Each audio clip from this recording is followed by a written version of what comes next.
Chers frères et sœurs dans le Christ, il y a des pays du monde où ce dimanche, septième dimanche de Pâques, est célébré comme dimanche de l'Ascension. D'habitude, en Afrique, nous célébrons l'Ascension, jeudi de l'Ascension, 10 jours exactement avant la Pentecôte. Mais parlons dans cette homélie pour les gens qui célèbrent leur dimanche, ce dimanche, septième dimanche, comme dimanche de l'Ascension. Qu'est-ce que veut dire l'Ascension? Ce n'est pas seulement se décoller de la terre pour se placer au-dessus de la terre. Ce n'est pas comme les astronautes qui quittent la terre pour se rendre soit à la Lune, soit dans les autres planètes, si c'est possible. L'ascension du Christ nous invite à penser à une autre réalité. La réalité est le fait que le ciel est notre demeure éternelle. C'est ce que Dieu a préparé pour nous. Et l'ascension du Christ nous montre que nous n'avons pas une demeure éternelle sur la terre. Dieu attire notre attention à ces lieux où lui-même il vit éternellement. Ces lieux, nous l'appelons le ciel. Et qu'est-ce que veut dire le ciel? Notre deuxième lecture tirée de l'Épître aux Hébreux nous a démontré à travers le temple terrestre ce que veut dire le ciel. Ça veut dire Jésus est venu, il est venu de quelque part, et Jésus est retourné là où il était, ce que nous appelons le ciel. Mais Jésus est descendu sur la terre, alors il faudrait qu'il monte pour se rendre au ciel. Mais le symbolisme, c'est ce que la terre n'est pas notre demeure éternelle. Le ciel sera notre demeure éternelle.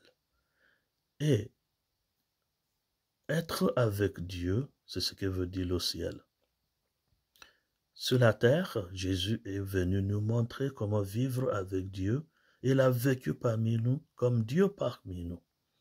Mais c'est pour nous dire que notre demeure éternelle est avec Dieu. C'est ce que nous appelons le ciel. Alors, pour accéder à cette demeure éternelle, il faudrait se comporter comme le Christ.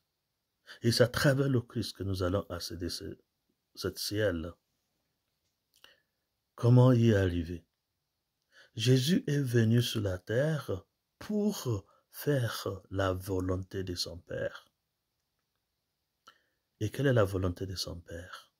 Le salut du monde entier. Comment l'a-t-il réussi à procurer le salut éternel? Il est mort sur la croix.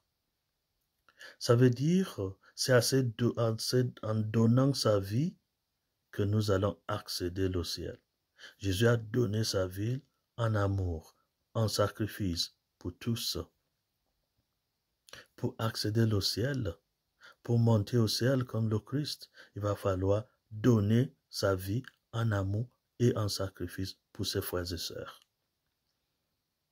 D'ailleurs, notre deuxième lecture tirée des Épîtres aux Hébreux nous a dit, Jésus nous a ouvert une piste qui mène au ciel à travers son cœur qui a été percé par une lance. Ça veut dire l'ouverture du ciel, c'est le sacrifice d'amour du corps du Christ. Et notre deuxième lecture nous a démontré cela à travers l'image du temple, que pour avoir accès au temple,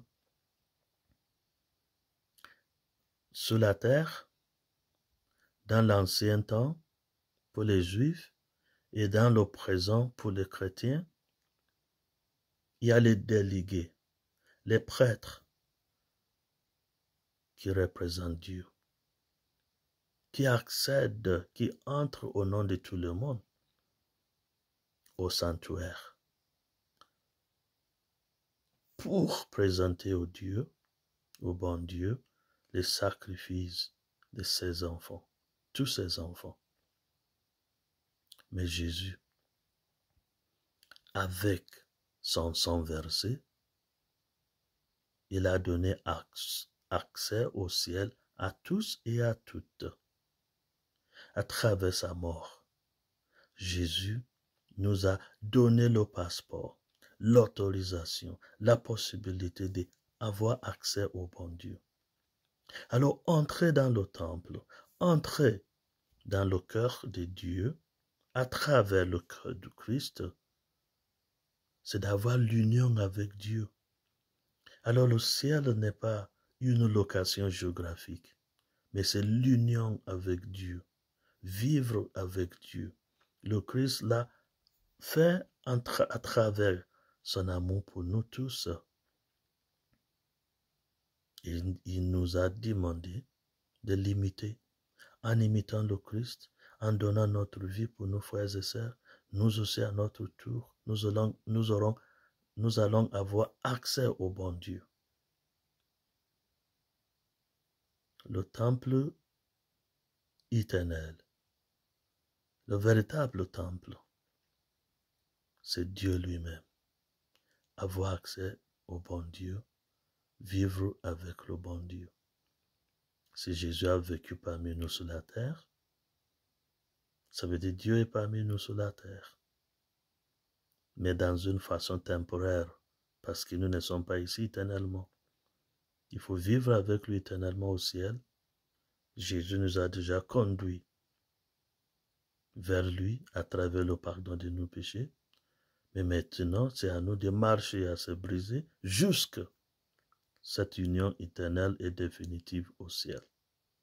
À s'efforçant d'être des personnes saintes, prions pour la grâce de Dieu et en attendant le jour de la Pentecôte pour la puissance d'en haut, pour nous aider à imiter le Christ et à vivre sur la terre en attendant de notre union avec lui, l'union définitive au ciel. Que Dieu Tout-Puissant vous bénisse, le Père, le Fils et l'Esprit Saint.